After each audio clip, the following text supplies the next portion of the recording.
You're listening to the Prescribed Films Podcast Network, home to hundreds of hours of free podcast entertainment. The shows on this network all have a common goal, providing you with the best discussions about movies and other forms of entertainment media.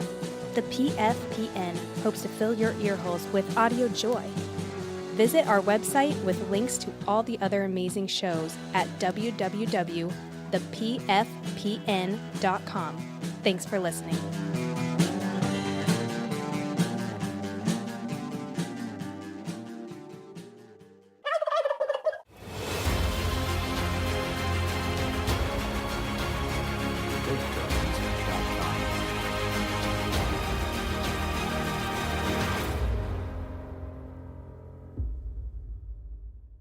It used to be that calling a film a turkey was an insult. Nowadays, there's actually an audience for some of the worst movies ever made. This movie sucks. Baby, you are gonna go broke showing turkeys like these. Now we're talking turkey.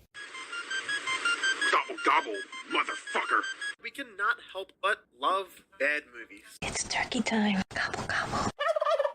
Welcome, everybody, to another episode of Let's Talk Turkeys. I'm Movie Miss, and today we're recording Jennifer's Body from 2009. You and me are going out tonight. Wear something cute, okay? You always do what Jennifer tells you to do.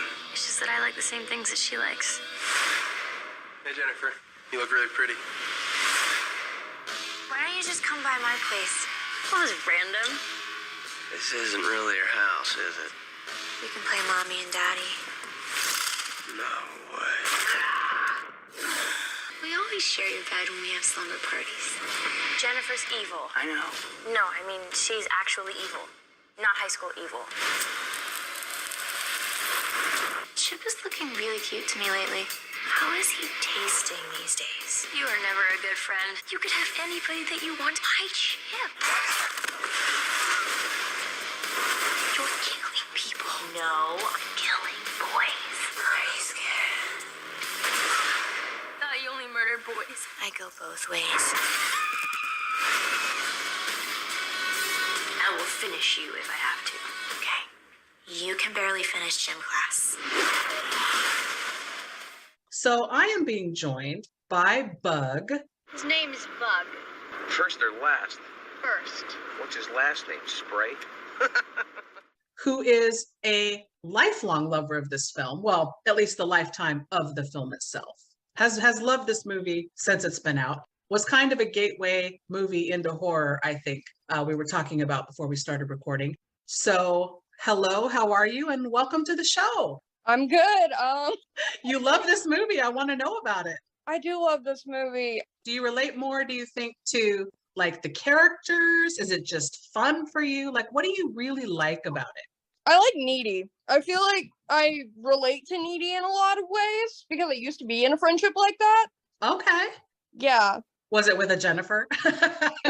No. I mean, minus the demon part. Oh my, no, she had that. That's amazing. Oh, I also wanted to ask you, I watched the 108-minute unrated version. Are you familiar with that version? I haven't seen that one yet. I didn't even realize it was a thing until this morning. I was like, dang, I want to watch that. Really? Yeah, I saw a clip of it on TikTok. So it's like a 5-minute time difference. I can't imagine maybe just extra gore and like, black goo and Yeah. stuff like that. A little extra neck biting. Right? I wasn't mad at that. That was all right. Yeah, I like that. So this film is technically a turkey. On Rotten Tomato, the critics gave it a 45% and audience is at a 35%. So like you were saying before we started recording, there's been a resurgence in popularity because of TikTok, but that's a really low audience score. Yeah, it really is. I remember I heard Megan Fox talking about it because I remember she said that this was the perfect role for her. She has been looking for a role like this ever since she's done this movie. I can see her doing more female heavy movies where the plots are about female empowerment and the characters are strong, even though she's evil. Yeah, this movie's just so iconic. I just love it. It was directed by Karen Kusama, who I guess also wrote and directed Girl Fight. So she's got a thing for wanting to do the female empowerment type of films. Fair enough. And then written by Diablo Cody, who wrote Juno before this and hit big. And I guess she had written this before she wrote Juno, but the studio didn't want to do a horror movie. Yeah, they let her do Juno first and then Jennifer's Body. I'm glad they let her do it. Right? Is it just me though? Like, have you seen the movie Ginger Snaps from 2000 about the werewolf sister, or one of them's a werewolf and they're sisters? No. So this has so much vibes of that movie. And Diablo Cody seems like she probably watched that and then put her own spin on it. I'm not saying she stole. No, of course not.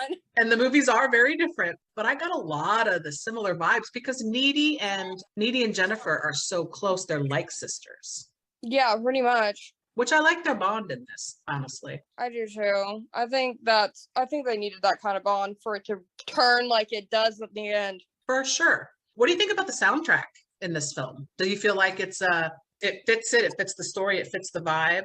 I like the soundtrack. I don't like the song they used for I can't remember the name of the band, but Low I don't like Shoulder. I hate that name.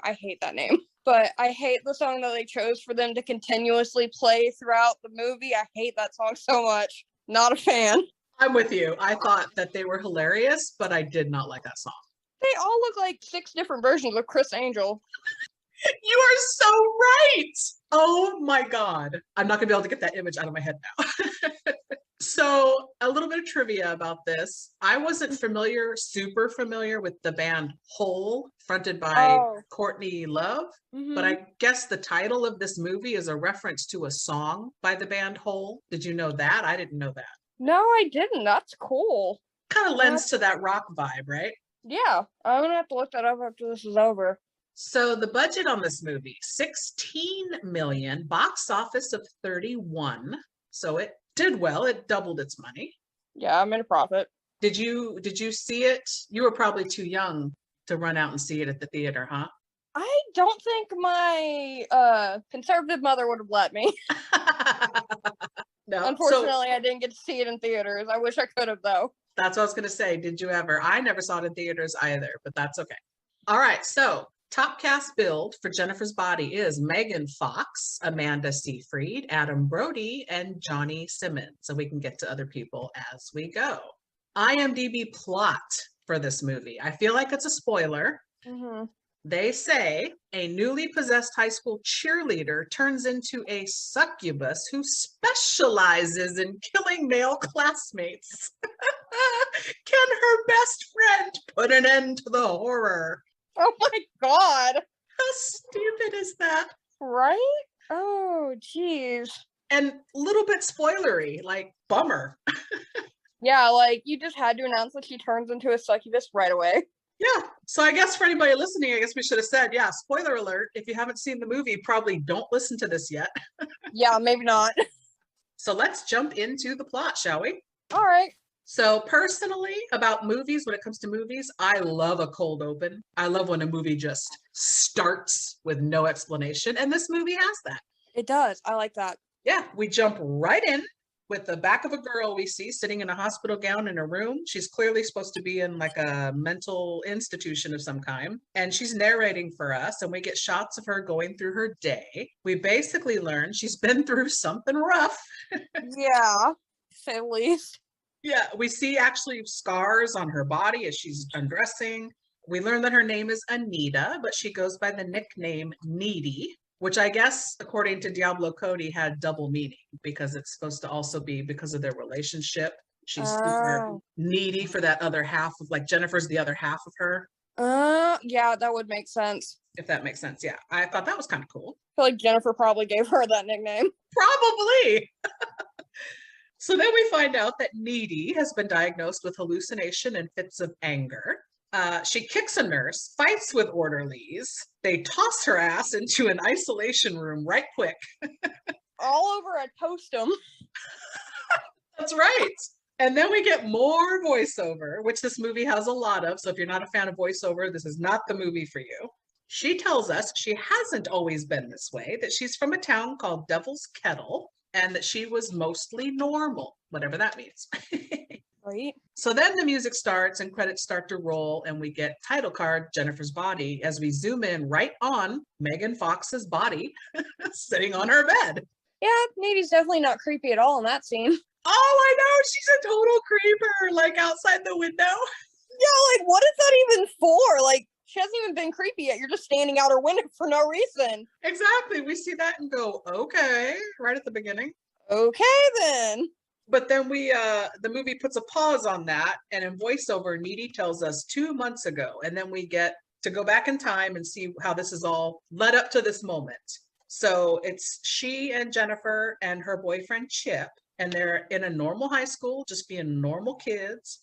Jennifer appears to be a cheerleader, but she's twirling the flag. And then later in the movie, I think she says she does flags. Okay. Did they do that in your high school? Did you have the cheerleaders doing extra stuff like that? We had cheerleaders and we had like 3 dance squads and then we had color guard. So wow. That's just odd. So then we also see Needy is her #1 fan sitting in the stands there watching. And the movie to me gives the overtones of sort of the lesbian vibe, like right from the beginning, almost like they're best friends, but Needy is attracted to Jennifer, but doesn't know what to do with it. You know what I mean? Mm-hmm. I definitely get that vibe. So later, Jennifer asked Needy to go to the local bar to see a band that she follows on MySpace. Ooh. Taking us back there. I never even got into MySpace. That's how far back it is for me. Yeah, sadly, I think I still have one. I just can't get into it. So they go to see the band Low Shoulder. Stupid name, right? Of course. Jennifer's got the hots for the lead singer, which I'm not going to blame her there. I could see that. Yeah, I mean, typical teenage girl wants to sleep with the lead singer of the band at the rundown bar in her small town. So that night at Needy's house, we get to see her adorable relationship with Chip as they banter while she gets ready to go out. How much do we love Chip? I love Chip. I don't like the part where he called her stomach her front butt. He doesn't like his girlfriend going out in the low-rise jeans. They are cute. I do like that relationship. For sure. I was happy to see that she knew how to write a very sweet, innocent high school relationship like theirs. Yeah, because like nowadays it's all like in your face, you know? Right. I know exactly what you're saying. Like in Riverdale. So Jennifer arrives now to pick up Needy, and the 3 of them have this weird banter conversation by the front door, ending with Jennifer shoving Needy hard into the door. At this moment, I'm like, Jennifer's kind of a dick. Right? Like, I don't like her. Yeah, I was just like, okay then, that looked like it hurt. Yeah, I could not be on board with Jennifer. So the girls arrive at the local tavern. It's a little out of the way, hole in the wall type of place. Kind of reminded me of like Sons of Anarchy or something. And there's a lot of high schoolers there. There's like half the high school was there. I'm like, these people really don't ID, do they? Right? How weird was that? And one little fun bit of trivia is in this scene, in 2 shots of the version I saw, Diablo Cody is the dark-haired bartender. Is he really? Yeah, little cameo there. So the girls approach the band as they're setting up, and they have a brief run-in with Chris Pratt, who shows up in this movie. Oh my! I was like, hey, it's Star-Lord. I just realized what character you're talking about. I'm like, oh my God, that is Chris Pratt, isn't it? Yes. And Jennifer alludes to that she's sort of sleeping with him to stay in with the cops because he's a cadet. Yeah. Whatever. I don't like Jennifer. I don't know if we're supposed to. Are we supposed to like her? I think we're supposed to like the idea of her, but I think we're supposed to like Needy more than Jennifer. Is that how you felt? Did you relate more? I related more to Needy, but I'm perpetually in love with Megan Fox, so it's difficult. Is this your favorite Megan Fox film? Mm-hmm. Yeah. Okay. So the lead singer of Low Shoulder tells them that they like to play shitty areas like this one to connect with their fans. Oh my God. How nice and endearing. I paused it and laughed for conservatively 4 minutes. He's all, I would have done the same thing. We play shitty areas. Are you serious? So, okay. Jennifer goes over to the bar for drinks and says she's going to play Hello Titty with the bartender because she's underage. Like, what? does that even mean? Hello Titty? Does that mean you flashed them? I guess. And what bar is this that allows that? All right. So then after Jennifer steps away, the guys in the band start discussing whether or not Jennifer is a virgin, and Needy overhears them and confronts them saying, yes, my best friend is a virgin because she would not sleep with creeps like you. I don't understand why she said that. I was like, she's got her best friend's back. Like, good for you. If I could see it looking back, I'd be like, no, you shouldn't have said that. I know, it just confirms what they want at that point. Yeah. So Needy tells Jennifer when she gets back what happened, and Jennifer says to Needy that she is in fact not a virgin anymore. And Not even a back one. right? We get TMI in that scene. Literally. So then the band plays, and after a minute, the bar starts to catch on fire. And it escalates quickly. That's the part where it's like, this movie escalated way. It just went from 0 to 100 in like a second. So Needy thinks fast, grabs Jennifer, and they crawl out the bathroom window to safety. But it's a freaky scene because you see shots far away of people running out on fire. Yeah, that was terrifying. Whenever I was little, I was like, okay, they're just being really casual about this. Yeah, and then you're like, oh yeah, this is a horror movie. I forgot. And then they get to safety, and he's like, do you want to get in my van? I know. Like, no! Stranger danger, stranger danger.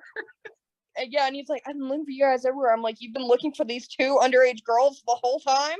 He's so creepy. That's what I'm saying. But yeah, he offers, let's go to the van. And of course, like, you know, Jennifer takes him up on it after he gives her a drink. And I'm wondering, was there something in that drink? Because she looks pretty sedate and calm as she's going to the van. Yeah, she definitely does. So they drive off, leaving Needy there behind. Oh my gosh, if that would have been my friend, I would have ripped her out of that van. But like, what are you talking about? Get out of there. Yes, thank you. I was thinking, I mean, obviously it has to go down this way or we wouldn't have a movie, but I was thinking that too. So Needy rushes home, calls Chip, tells him what happened. And the thing about this dialogue that made me laugh, I did write this note down. Chip says, well, did you get a good look at the van? What model was it? And she goes, I don't know, 89 Rapist? Literally. I love that part. Oh my gosh. Okay, so this is where we start to get into the good stuff. Next, Needy answers her front door to a false scare. Nobody's there.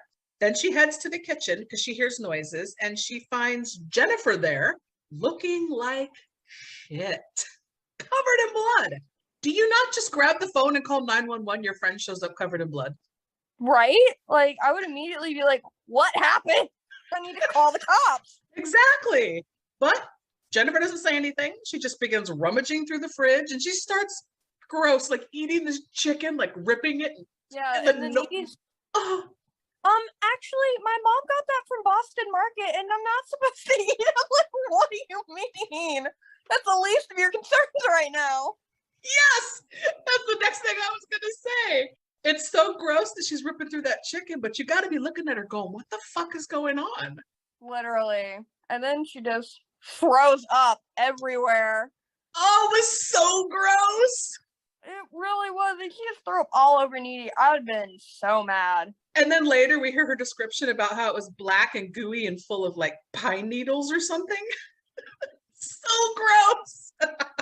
And again, I'm like, oh yeah, horror movie. Here we go, finally. So Needy grabs her cell phone and it gets knocked out of her hand by Jennifer, who pins her against the wall and acts like she's going to bite her, but then she doesn't. She like licks her? Yeah. And then shoves her away and runs out the door. I don't know, maybe that whole best friend instinct, like, I'm not going to eat you because you're my buddy. Maybe. So the next day at school now, Jennifer is acting like nothing weird happened at all the night before. And she like, not only is she acting like nothing happened, she doesn't give a shit at all. Yeah, about people dying or the fire or anything. Yeah, Needy's just like, are you crazy? All these people died. You should care. So then the teacher comes in the room. This is Mr. Whiskey. We never hear his name, but it's J.K. Simmons, the actor. And I laughed when I saw that bad wig and the hook hand that he has. Oh my God. He's literally holding it with a tissue out right now. Yeah, okay. So He tells the class about the fire, how many people died, and then he's reaching out to hand that tissue to a crying student, and he's got that hook hand. And I was like, how random is that? I can't with the hook. I can't. I don't know if it's supposed to be funny, but I'm laughing at it. It's an odd thing to be there, but I'm glad for the inclusion. Right? So then at their lockers, Needy tells Chip what happened with Jennifer last night. He tells her she should talk to the counselor. And she says, I'm not crazy. I know what I saw. I'm team Needy at this point. We know what she saw. We know the bitch isn't crazy. Of course. So then we get another creepy scene. We cut to outside on the football field. Jennifer approaches a jock.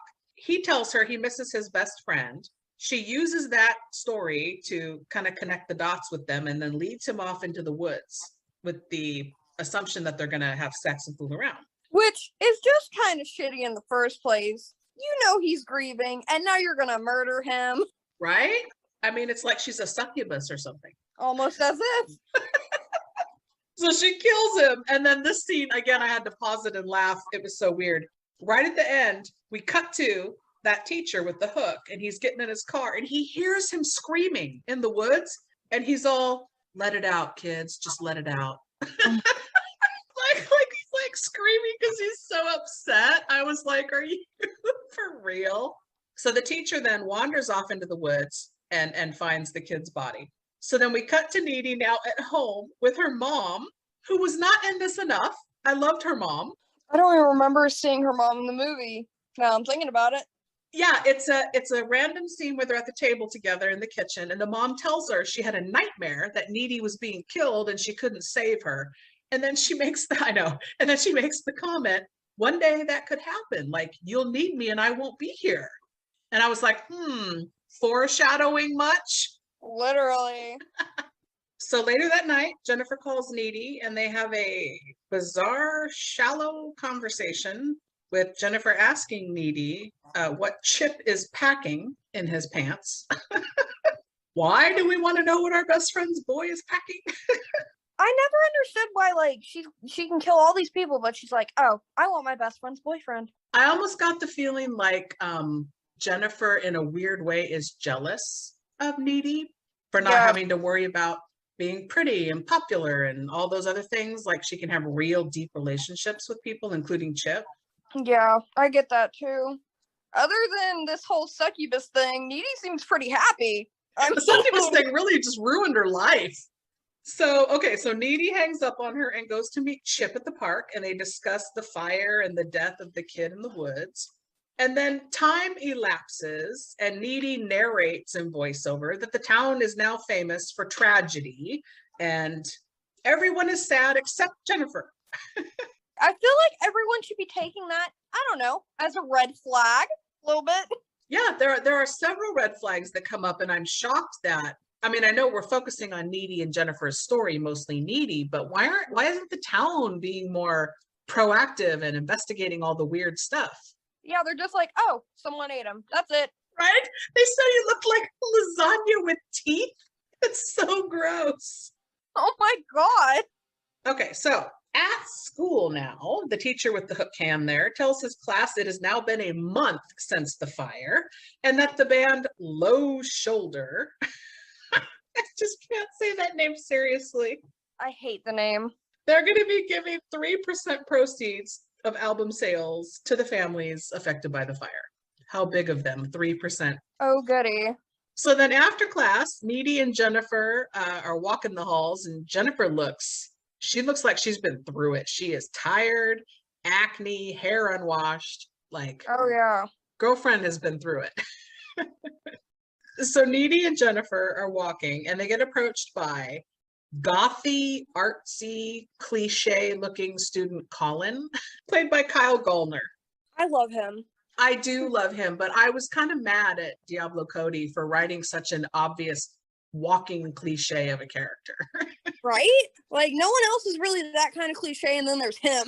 So he asks Jennifer out. She turns him down, but then changes her mind. And here's this thing again, I think is going on, the jealousy thing. Changes her mind after Needy says she likes him and thinks he's nice.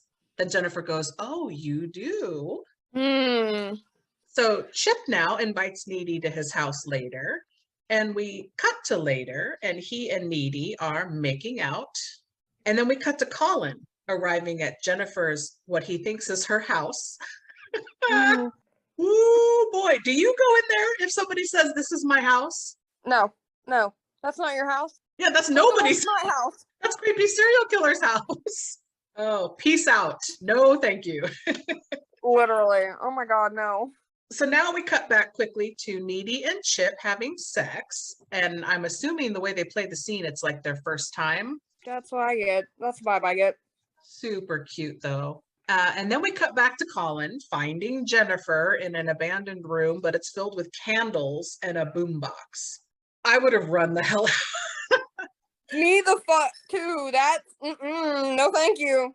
No. So as Needy is having sex now, we do this thing where we cut back and forth between the two scenes real quick. Yeah. And Jennifer attacks and eats Colin. And it's back and forth cutting because Needy supposedly has this weird connection happening with Jennifer. Like a telepathic connection. Doesn't it feel like that? Because she can like kind of hear Colin and her talking, and she hallucinates blood, Needy does. Yeah. It feels like, yeah, and I feel like Diablo Cody wanted to try really hard to put things in this movie to make it cooler or better, but if they didn't need to be there, and I think this was one of them.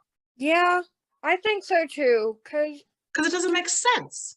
not really. I mean, I've had a best friend, but I couldn't link with them telepathically.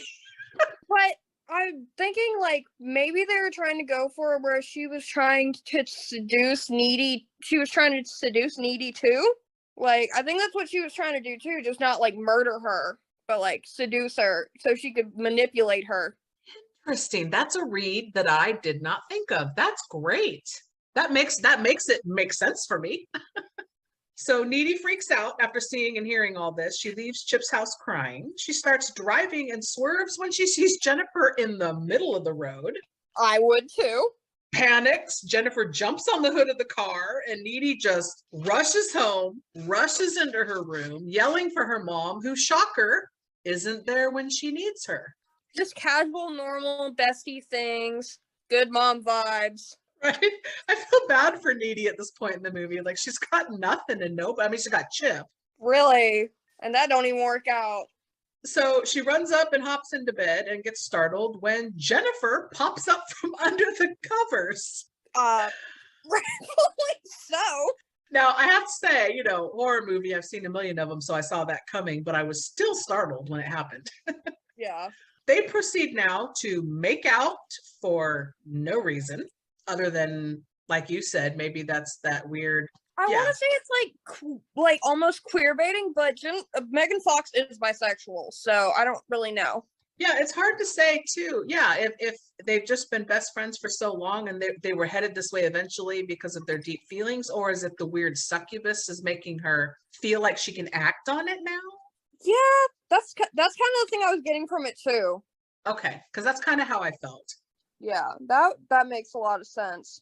And then after this little makeout sesh, Needy jumps up and says out loud what I was thinking. She says, "What the fuck is happening?" Literally, like, why do they start making out? And I was thinking, and she said it, and I, again, an unintentional laugh, I guess, from the movie. I was cracking up. So Jennifer tells Needy to calm down and that best friends don't keep secrets from each other. So she proceeds to tell Needy what exactly happened to her when she went off with Lo's shoulder the night of the fire. Oh, now she wants to tell. She waits till now. Right?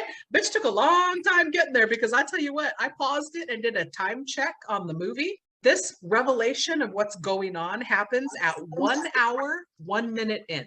How do we make it an hour before you decide to clue me in onto what's happening, Diablo Cody? Shame on you. That kind of feels like the next day kind of thing. Exactly. So now we're finally getting all the important stuff. Jennifer tells Needy the band took her. They went to this remote wooded area with a waterfall. They proceeded to sacrifice her in an occult ceremony because she reiterates to them that she is a virgin when they're there. That's probably because she thinks they want that for her. True, she was, yeah. They think if they do this ceremony, that Satan will make them a famous band like Maroon 5. So famous. Oh my God, I died when they said that. So they go ahead and start singing. This was really cool to me, the band. Jenny 8675309, the song. And they proceed to stab Jennifer to death. And then he takes the knife and he chucks it into the water. And they think, there we go. We've sacrificed a virgin. We're going to be famous. No, you sacrificed the anti-virgin, actually. So then she tells Needy she doesn't really remember what happened directly after that, but she does remember going to Needy's house and then leaving and killing the foreign exchange student from India that goes to their school. Ahmed. That's right.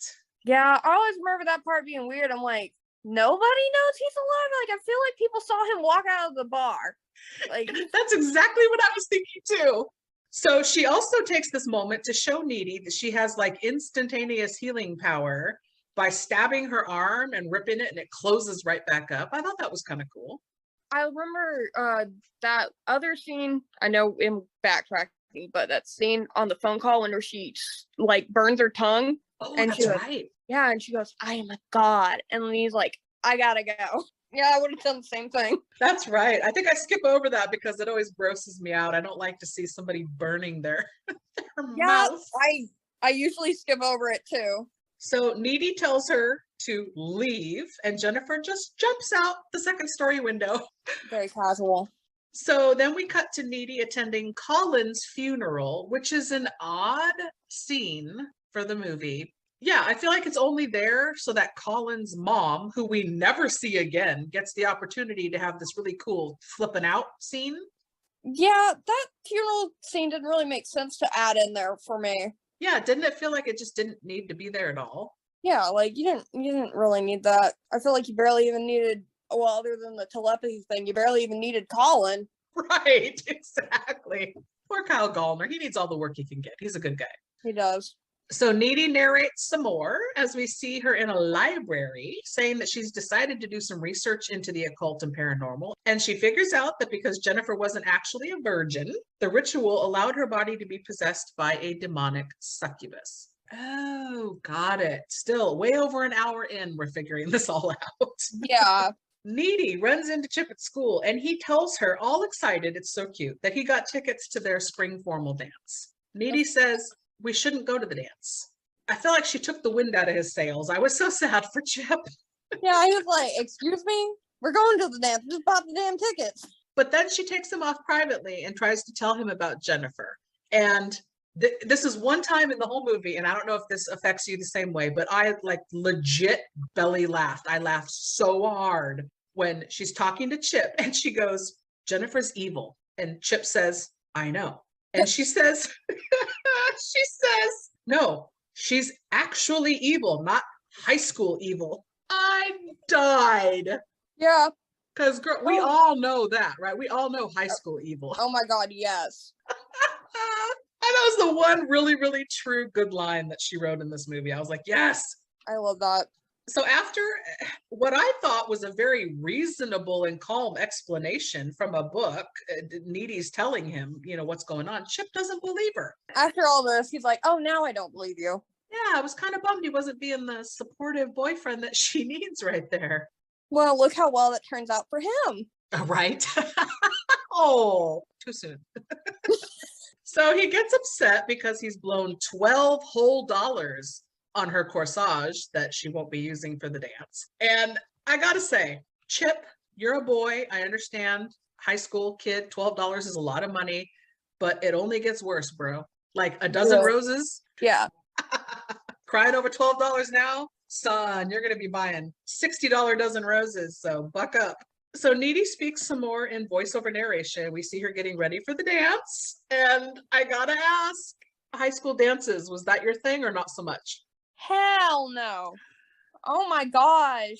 No, the dances at my school were not fun. No? No, we couldn't even wear our shoes. We had to walk around barefoot the whole time. Ew, I would die. I wish I was kidding.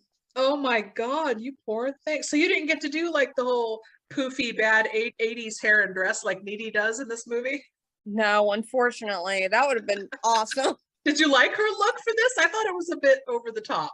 I'm pretty over the top, so I did like it. I liked her outfit. I wasn't in love with it, but like, I mean, I could tolerate it.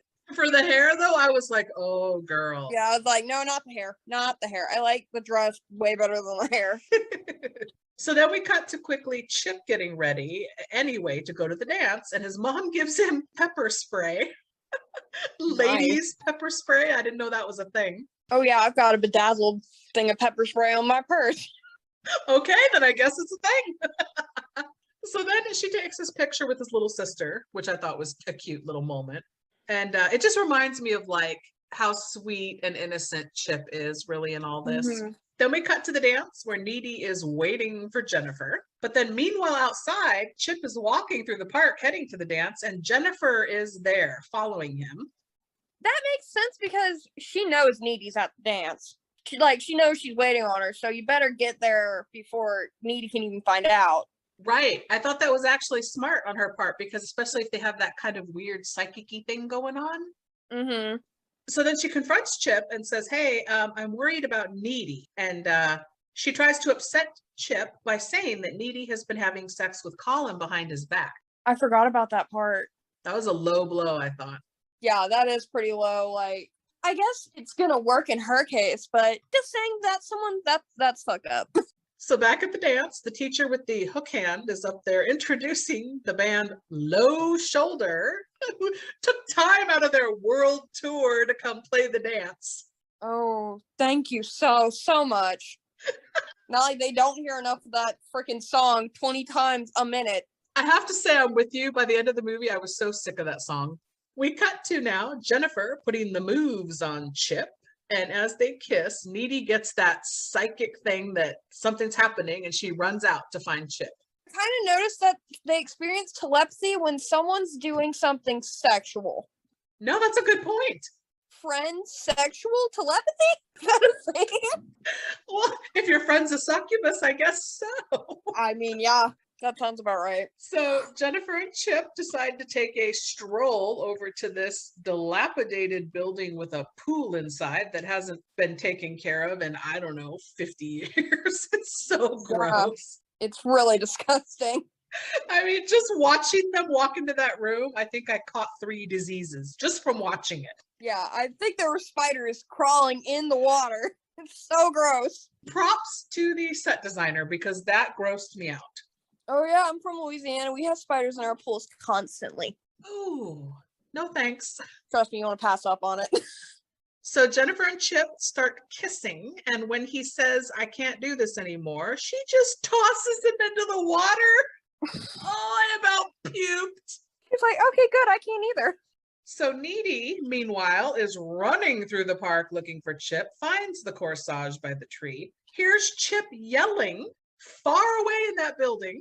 Okay. She runs over, finds Chip and Jennifer in the pool, tussling. Jennifer has started biting him on the shoulder or neck.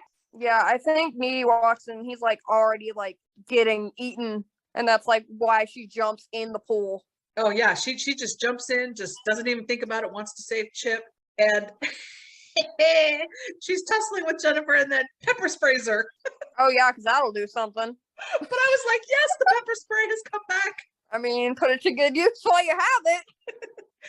So they're climbing out of the pool, and Jennifer just shoots straight up and levitates right out of the damn water. I love that. Yeah, that was a great shot, I thought. So then Needy calls Jennifer a jerk, a little less harsh than I would have said, but on point. Yeah, probably would have gone with something a little stronger if I wasn't Needy. And she tells her she was never a good friend to her, and they argue about why Jennifer wants Chip at all. Chip suddenly runs Jennifer through the gut with a sharpened handle of a pool skimmer that just happened to be laying there. Yeah, what? They didn't clean it in 50 years, but they got the equipment. And what are the odds that the end are going to be broken and jagged enough to stab somebody? Right? But who is going out there and snapping abandoned pool equipment? Like, someone might need this later. It's so random, but you know, it works. She pulls it out, and this, okay, This is the only scene in the whole movie, the only line that I absolutely cringed and hated. A lot of the dialogue in this movie was not believable to me, like that teenage girls would be talking the way they do. But this was the worst. She pulls it out and she asks Needy if she has a tampon. You know, that reminds me of this one little thing I noticed in the movie. They call each other Vagisil and Monostat. Saying, who talks like that? Yeah, that part of the movie didn't really make sense for me, and they never explained it. It's so bizarre. So then, yeah, after asking for a tampon, Jennifer hops out a window as poor Chip lies on the ground and apologizes to Needy for not believing her. Chip says he thinks he's dying, so they say their I love yous, and then he dies. I was sad. I was sad too. I was sad when Colin died. I don't know why, but I was sad when both of them died. I wasn't really sad when anyone else died. That's okay. That's so random. It's because you like Kyle Gallner, that's why. So then we cut to another scene that made me cringe for just a random, bizarre reason. Needy lying on her bed. She's filthy, still dressed, lying on her bed. I would have gone home and showered and then burned everything. Yeah, me too. Right? Filthy. So then we see Needy getting all dressed in like all black and a hoodie. And then we cut back now to the scene, the creeper scene from the beginning of the movie where she's watching Jennifer outside the window. Yeah. Finally made it full circle. So Needy comes busting through the window. The girls tussle and fight and roll around on the bed. They end up levitating a little bit off the bed. Needy stabs Jennifer in the heart with a box knife. I feel like she wouldn't have gone to the mental hospital if she would have just not murdered Jennifer. Exactly. But before she can stab her, I forgot to mention, Jennifer does take a little bite out of Needy's shoulder. And then she gets stabbed. And then Jennifer's mom walks in and sees Needy hovering over the body holding a knife. Yeah, and then you can just be like, hi. It's not what it looks like. Your daughter's possessed by a demon, actually. How do you explain your way out of that one? So then we cut back now to Needy narrating a voiceover as we see her in the solitary room at the hospital again. She tells us she's definitely not the same person she used to be, but ever since Jennifer bit her, she's absorbed some of the demonic abilities from Jennifer. And then the camera pulls back and we get this really cool shot of her sitting there levitating. Oh, yeah. Like, I wonder how that works. Like, she just has the levitating and I guess that's, I don't know, is that it? What other powers did Jennifer really have? Yeah, honestly, because, like, other than that, she really just kind of had sharp teeth. I mean, what else was there? So the Needy levitates high enough to get to a window and escape. So we cut to Needy now in the woods, finding the knife that Low Shoulder had thrown into the water. She picks it up, takes a stroll down the road, and a car pulls over for her because she's hitchhiking. And I love this little random touch in this movie. The driver is Lance Henriksen. And I was like, really? Yes. And I was like, what is he doing in this movie for like 2 minutes? You don't have a movie icon, especially a horror movie icon like him, and give him 2 minutes of screen time. That's like putting Wes Craven in there. Right? Like, what? What? So he asks her where she's headed and why.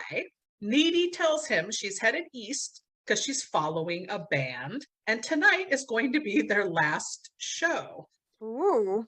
So the car pulls away, and I did laugh that there's a sign right next to them on the side of the road that says Low Shoulder. Of course there is. Oh my God. You can't get away from them. You just can't. So then music starts to play, and we fade to black. But the credits start to roll over footage of Low Shoulder, the band, signing autographs and living the high life at their hotel. Suddenly we get a flash of blood, and then we start to get a series of crime scene photos.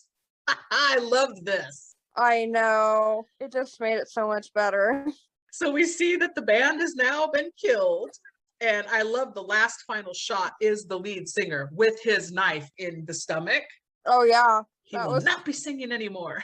It's just so iconic. She's like, tonight's going to be their last show. You know, that guy went home and then he saw the headline. He was like, oh. Right? And then we see security cam footage in the hotel showing Needy leaving their room. But we didn't need that because we knew she did it. Yeah. but the end, cut to black, roll credit, and more music. I didn't keep on though to see if it was low shoulder music because I was sick of them by that point. No, I'm gonna run into the trees if they keep playing that song. Did you pay attention at all to like the lyrics? Was there something about that song that was fitting for the movie? I don't know. Not really. Yeah. I feel like if it would have had like, I don't know, maybe like something relating to like Melody Lane or like the name of the town in it, it would have made more sense. 100%. But like, it doesn't make any sense. All right, so that wraps up Jennifer's Body. But at the end of every show, I'd like to ask my guest or host 3 questions. So, question 1. Seeing the end of the movie and the security cam footage, we know she gets away with it. Mm-hmm. What does Needy do next? That's my question. Where does she go from here? What does she do next? I feel like she would go on the run, honestly. Like, that's what I would do. I mean, I don't really know what else she could do. Like, I'm with you. I don't go back to the hospital. No way. yeah, and like she can't go back to Devil's Cattle because they think she murdered all these people, and we don't know where Ahmed's body is. They're gonna find Ahmed eventually. Good point. So you're on the run. You're out of here. Yeah, I'm out of here. So see ya. That tracks. That's probably why we never got a sequel, because it wouldn't be very exciting. It'd be her on the run. Yeah. All right. So question 2. You love this movie, so I think I know the answer, but I'm going to ask you anyway.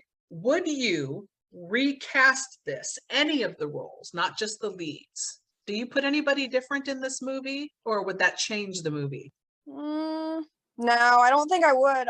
I honestly couldn't think right now who I would change. Like, I know Megan Fox I wouldn't recast, even though I don't love her as an actress personally. I thought she did great. I would not recast her. yeah, I wouldn't recast her either. I don't think I would recast Needy either. I feel like I would recast Chip, but not because of how he acts, just like, I guess his look. I don't know.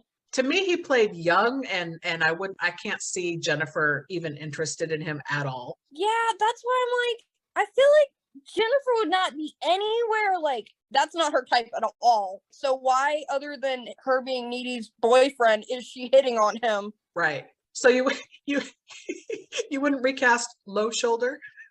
Oh my god, no. I'd get rid of Low Shoulder. Bye. All I want to do is change their name and the song and everything about them. Other than that. Other than that, they're good. They're perfect. All right. Oh, and question 3.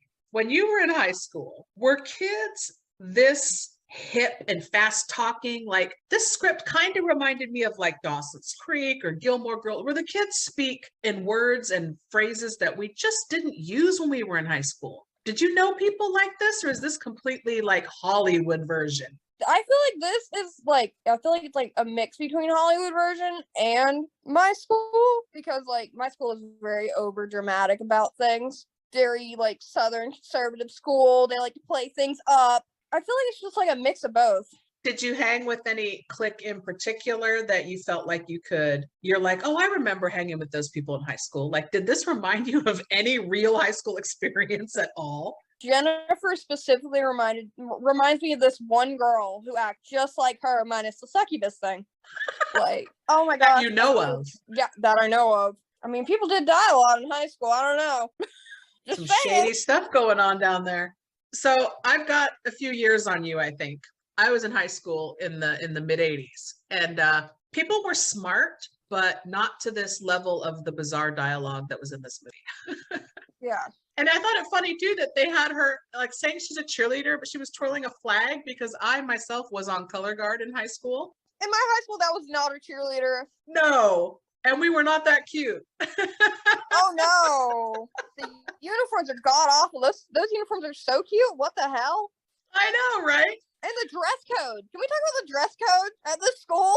Yeah, like, this movie was like centered in a high school, like about high schoolers, but it was nothing like high school. Oh yeah. All right. Well, that is going to wrap up our discussion today on Jennifer's Body. All right. For anyone out there interested in checking out Jennifer's Body, it is free on Amazon Prime if you have a subscription. So I want to thank my guest Bug today for joining me. Thank you so much. I hope this was fun for you. You're welcome. It was fun. I enjoyed it. And we want to thank all of you for listening, and I will see you all next time. Goodbye. Bye. Jennifer's evil. I know. No, I mean, she's actually evil. not high school evil. I've been through the occult section at the library 5 times. Our library has an occult section. She's eating boys. They make her really pretty and glowy, and her hair looks amazing. And then when she's hungry, she's weak and cranky and ugly. I mean, ugly for her. I'll be back. Get the fuck out of here! No, I cannot. Get the fuck out of here. Get the fuck out of here. Why don't you get the fuck out of here? Get the fuck out of here. Get the fuck out of here. Get the fuck out of here. Get the fuck out of here.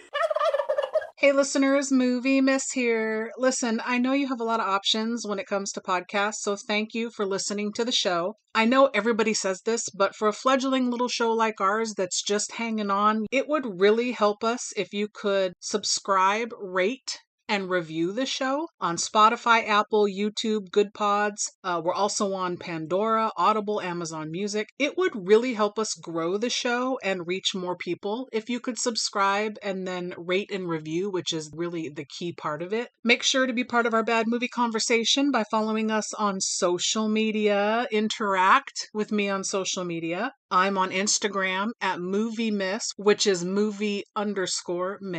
The show is on Instagram at Let's Talk Turkeys. Also on Blue Sky at Let's Talk Turkeys and Facebook.